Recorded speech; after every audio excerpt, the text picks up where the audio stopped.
이유는 알려드리겠습니다. 또 한 커플의 결별 소식이 있습니다.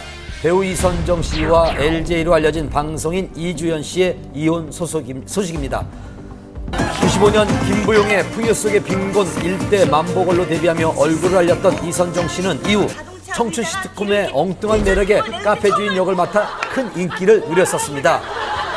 무엇보다 90년대 원조 글래머 스타로 팬들의 사랑을 받아왔었는데요. 지난해 매니저 출신의 방송인 이주연 씨와 열애 사실이 알려진 후 교제 2달 만인 지난해 6월 말 혼인신고를 마치고 본격적인 결혼 생활에 들어갔습니다. 연애가 아니라요. 처음 만난 것부터 포함해서 45일 걸렸어요. 나는 기간 중요하지 않고 혼인신고 하자.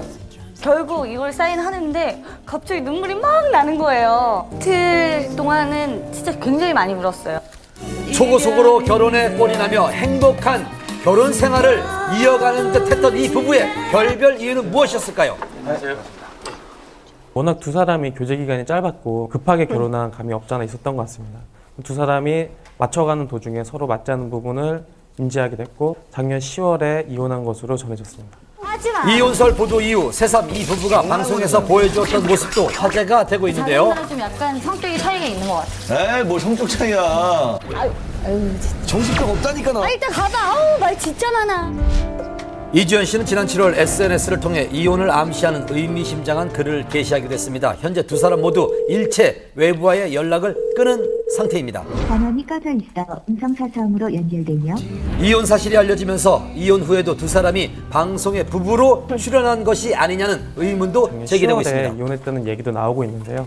만약 그렇다면 올해 초에 여러 예능 프로에 출연하면서 다정한 모습을 보였던 것이 더욱더 놀라움을 주고 있습니다.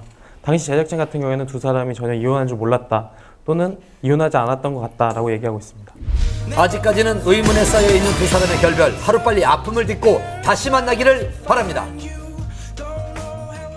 정말 급하게 법정에서 왔습니다. 생방송 불과 몇 시간 전 결국 성폭행을 당했다는 증인이 법정에 출두하지 않은 채 고영욱 씨의 공판이 사실상 마무리됐습니다. 최후 변론 생생히 담아왔습니다. 징역 5년, 신상정보 공개 고지 7년, 전자발찌 부착 10년형을 받은 고영욱. 조금 전 오후 4시, 고영욱의 항소심 4차 공판이 열렸습니다. 저는 지금 고영욱 씨의 항소심 4차 공판이 열릴 서울 고등법원 앞입니다. 오늘 공판이 선고 전 마지막 공판이 될 거라고 하는데요. 특히 A양이 증인으로 출석할지 여부에 대해서 관심이 집중되고 있습니다. 항소심에서 고영욱은 3명의 피해자 중 2사람에 대한 성추행 사실만 인정했고 A양에 대해서는 주고받은 문자 메시지를 증거로 제출하며 혐의를 부인했습니다. 이에 고영욱 측은 피해자 A양을 증인으로 요청해 놓은 상태였는데요. 고영욱 씨에게 피해를 당했다고 주장했던 그 여성은 오늘 법정에 출석을 하지 않았습니다. 검찰은 여러 차례 걸쳐서 그 구인장을 발송을 했지만 이에 대해서 출석을 하지 않은 상태입니다. 피해자가 당시 만 13살밖에 되지 않았기 때문에 고영욱은 더 큰 비난을 받았었는데요. 고영욱 측은 미성년자인 줄을 알았지만 13살인 줄은 몰랐다. 만날 때마다 성관계를 가졌던 건 A양과 아니라며 주고받은 그 문자 부인했습니다. 메시지와 또한 그 A양의 진술에 일관성이 없기 때문에 이에 대한 신빙성이 없다고 주장하고 있습니다. 하지만 검찰은 항소를 기각한다며 1심과 똑같은 형을 구형했습니다. 선고 전 마지막 공판인 만큼 재판정은 여느 때보다도 긴장된 분위기였습니다. 오늘 일단 재판은 마쳤고요. 이제 선고만 남았습니다. 마지막으로 저희 최후 변론하고 고영욱 씨도 마지막으로 재판장님한테 하고 싶은 말씀 하고 재판 끝났습니다.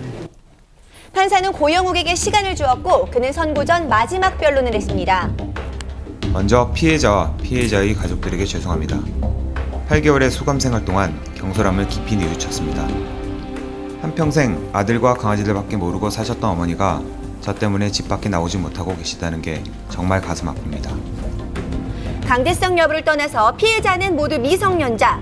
1심에서 신상정보 공개 7년, 전자발찌 착용 10년을 선고받은 것에 대해서 고영욱은 불복하고 항소한 상태입니다. 최종 선고율은 9월 27일 얼마의 형량이 부여될지 관심이 쏠리고 있습니다.